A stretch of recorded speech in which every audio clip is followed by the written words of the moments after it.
자, 오늘은 국민연금 제도 안에 있는 장애연금에 대한 정보를 알려드리고자 모셨습니다. 오늘도 환한 웃음으로 인사해 주실 것 같은데요. 국민연금공단 서울 남부지역본부의 서규찬 강사님 모셨습니다. 네, 안녕하십니까. 국민연금공단 서규찬입니다. 오늘 설명해 주실 국민연금 속 장애연금, 도대체 어떤 제도인가요? 장애연금은 질병이나 부상의 초진일 당시 일정한 가입 기간이 있고, 초진이라고 하면은 처음 진단받은 날이 처음 진단받은. 그렇죠. 네. 완치 후에도, 여기서 말하는 완치는 이제 전문 용어인데, 이제 치료 효과를 더 이상 기대할 수 없는 그런 상태, 치료를 다 해도 그 완치 후에도 신체 또는 정신적 장애가 남아 있을 때 장애 정도에 따라 연금액을 지급하는 제도로서 이제 생계 곤란의 위험에 대비하는 급여입니다. 국민연금의 장애연금에 해당하는 질병은 또 어떤 것들이 있는지 궁금해요. 네, 국민연금, 장애연금은 신체를 해부학적 구분에 의해서 13개 부위별로 나누고 이를 기질적, 기능적 장애 정도에 따라 구분하게 됩니다. 네. 13개면 거의 다 눈, 코, 정신, 신경계통, 네. 호흡기, 심장, 신장, 조혈기, 골반장애 다 되고 네. 그중에 우리가 주로 궁금해하시는 암도 해당이 됩니다. 암도 해당이 된다고요? 예. 모든 종류의 암이 다 해당이 되나요? 예, 모든 종류의 암도 장애연금 청구가 가능합니다. 근데 네. 암이 청구는 가능한데 네. 암 진단을 받았다고 해서 무조건 해당되는 건 아니고 네. 장애 판정 기준에 따라 이게 이제 지급이 가능하냐 안 되느냐, 어느 정도 심하냐 후유장애가 그거에 따라 판정 기준에 따라 결정되고, 또 요즘 굉장히 위험한 암이 걸렸더라도 의학 기술이 워낙 좋으니까 맞아요. 완치 또 치료가 다 판정도 있거나 받는 분들도 수술을 많으시던데. 하거나 항암 치료를 해가지고 장애 기준에 안 맞으면은 또 해당이 안 될 수 있겠죠. 무조건 되는 건 아니고 청구는 가능한데 그 장애 판정 기준에 따라 이제 지급이 되고 안 되고. 그러면 장애연금을 받을 수 있는지 결정은 어떻게 이루어지는지. 그 네. 청구인이 이제 제출한 서류를 국민연금 장애 심사 규정이 있습니다. 심사 규정에 여기에 따라서. 따라 이제 전문의사의 의학적 자문을 받아가지고 공단에서 결정하고 있습니다. 그러면 장애연금을 신청할 수 있는 또 기간은 또 어떻게 되는지 또 알아봐야 될 것 같아요. 기간은 네. 궁금하실 텐데, 예를 들면 아까 암 같은 경우에는 네. 그걸 우리는 미완치 질병이라 그럽니다. 완전 낫지는 않은 거니까. 네. 그렇다고 그게 다 치료될 때까지 할 수는 없으니까 네. 1년 6개월 지난 시점, 그때는 무조건 최장 초진일로부터 1년 6개월이 지나면 암 같은 게 이제 완치되는 질병이 아니기 때문에 1년 6개월 있다가는 다 청구가 가능하고, 네. 그거 외에 미완치 질환 말고 예를 들면 사지 절단이라든가 네. 이런 거, 네. 이런 거는 병원에 가서 치료해버리면 또 1년 6개월까지 기다릴 필요가 없으니까 보시면 이게 복잡한데, 사지 절단 장애는 절단이 되는 거고, 다친 그날 그렇죠. 신청하면 바로 받을 수 있고, 네. 그다음에 뇌 손상이나 척수 손상 같은 경우에는 초진을 받은 날로부터 12개월 경과한 날, 경과한 날, 인공투석하는 분도 또 많지 않습니까? 네. 주 2회 이상 지속적인 투석요법을 처음 시작한 날로부터 3개월이 경과한 날. 좀 복잡하죠.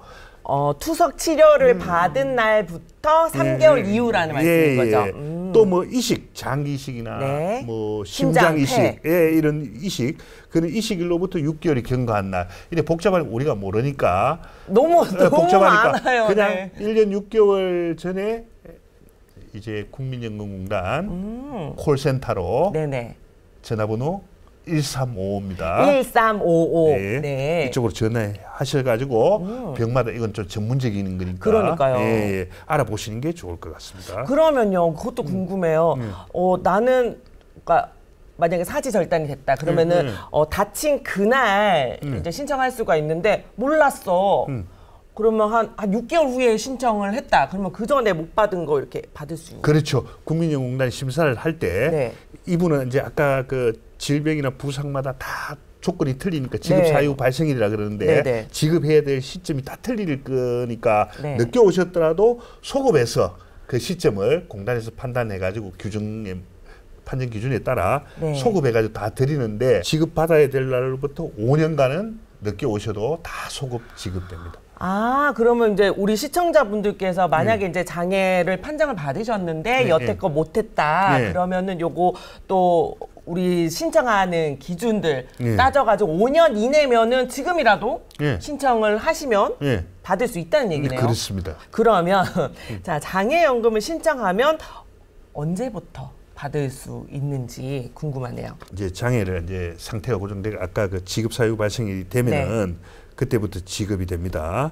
장애 정도가 이제 고정된 상태를 심사해 가지고 그 결정된 국민연금에서 결정된 등급에 따라 이제 지급하게 되고 아까 암 같은 경우에는 1년 6개월 그 지난 시점부터 이제 그 해당되는 이제 장애가 암이 심하다 그러면은 뭐 1급 받겠죠. 장애 1급 국민연금의 장애 1급 그게 맞는 해당 금액을 받게 됩니다. 얼마나 받을 수 있는지 궁금합니다. 네, 국민연금은 장애 등급을 1급부터 4급까지가 있습니다. 국민연금 기준인 거죠? 네, 국민연금 기준입니다.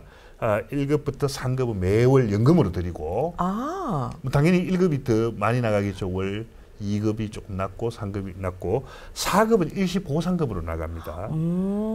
이게 이제 장애 1급은 기본연금액의 100%, 2급은 기본연금의 80%, 장애 3급은 기본 60%, 장애 4급은 기본연금이 225%인데 이게 좀 내용이 어렵습니다. 계산이.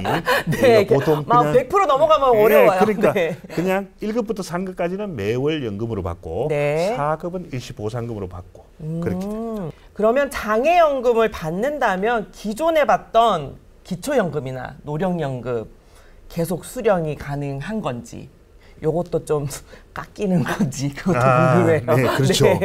기초연금은 그 만 65세 이상 어르신들에게 지급하는 제도입니다. 하위급 70%에 해당하는 분들에게 지급을 하고 있는데 수급을 위한 선정 기초연금에 해당되는 그 대상자를 70% 선정할 때 그때는 장애연금 수령액이 포함이 됩니다. 포함이 되고 그 재산 같은 거 환산할 때 장애연금이 포함되고 그 국민연금을 받는다고 해서 이제 무조건 또 감액 제도가 있거든요. 국민연금 받으면은 기초연금을 좀 감액시키는 제도가 있는데 그 무조건 기초연금에 감액되는 것은 아닙니다. 국민연금 급여로 감액되는 수급자는 노령연금하고 분할연금, 장애연금은 감액 대상에 안 들어갑니다. 장애연금 감액 대상에는 들어가지 않는다. 자, 이쯤 되면 신청할 때 어떤 서류들이 필요한지 그게 궁금해집니다. 어떻게 준비하면 돼요? 아무래도 그 장애연금이다 보니까 서류가 좀 많을 수가 있습니다. 질병이나 부상에 따라. 일단 기본 서류가 뭐 지급 청구서나 경위서나 이런 거는 공단 홈페이지에서 다운을 받을 수가 있습니다. 모르시면은 또 공단에 방문하셔가지고 받으셔도 되고 팩스로 받으셔도 되고 그 다음에 이제 질병이나 부상에 따라 그 증빙 자료가 의학적 뭐 여러 가지가 있을 수 있잖아요. MRI 있을 수 있고 엑스레이 있을 수 있고 의사 소견서 많습니다. 그 질환마다 다 틀리고 검사 기록지도 있을 수가 있고 그거는 이제 담당자와 그 상의하셔가지고 그게 맞는 자기한테 맞는 본인한테 맞는 그 서류를 구비하셔야 합니다. 그렇군요. 말씀을 듣고 나니까 제가 생각하기로는 신청하려면 제일 좋은 방법은 방문.